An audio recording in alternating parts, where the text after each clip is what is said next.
Journalist, author and filmmaker Lucanio Calata was only 3 years old when his father, Fort Calata, Matthew Goniwe, Sicelo Mhlauli and Sparrow Mkonto were arrested at a security branch roadblock. The men were subsequently assaulted and murdered.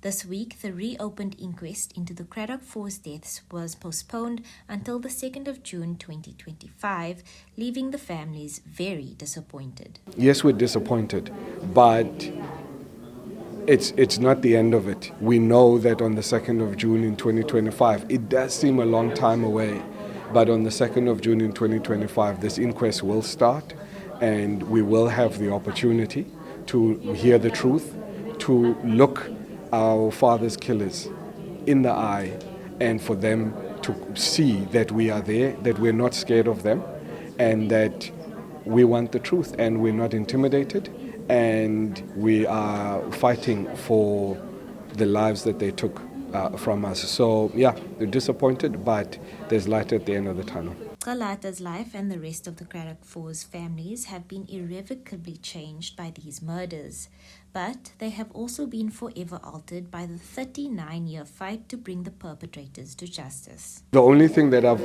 ever wanted to do was to take the people that very dangerous people that took my father away, was to make sure that those people don't get to live with us in our society, right? And that's all I've ever wanted to do, to make sure that those people are held accountable and they are removed, so that we, the people who love others, the people who can live with others, the people who want to build with others, that this space is left for us to build.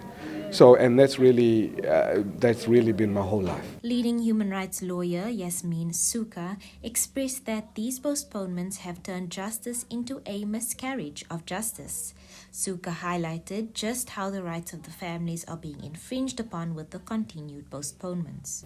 It's commonly accepted in the human rights world that victims have rights, and that is the right to an investigation, and where the evidence exists, to a prosecution, and of course also to reparations and memorialization.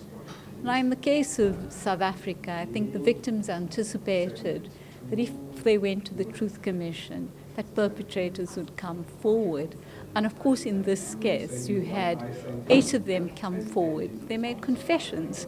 And so in the aftermath of that, you have to ask, why couldn't the NPA at that stage, continue to investigate and to indict? 49 suspects were associated in one form or another with the case, many of whom have died.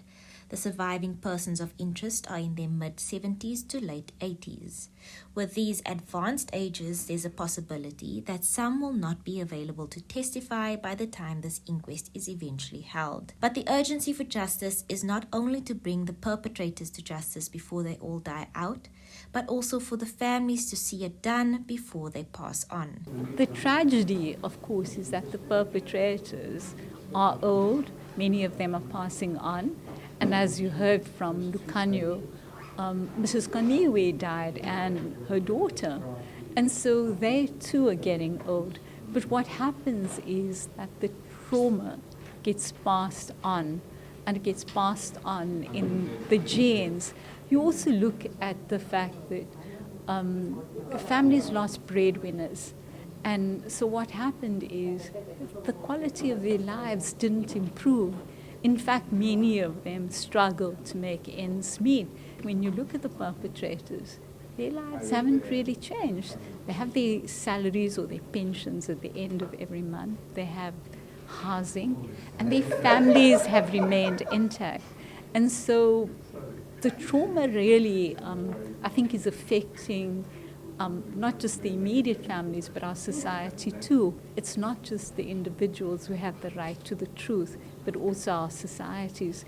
And the right to know is enshrined under both our domestic and international law. The families highlighted what this continued fight to get closure means to them, but also what justice would mean for not only older generations, but also the youth and generations to come. My father died so that we could have a particular kind of society, right? The kind of society where we do things and build for one another. So what I would like for the youth to take out is that understanding that we need to build a society for the people that came before us, the people that sacrificed and paid with their lives. We owe them. We owe them that. We must build South Africa into the vision that they had intended for us. What makes the pain of the inquest's postponement even more acute is the approaching 40th anniversary of the CRADOCK4's murders, which took place on 27 June 1985.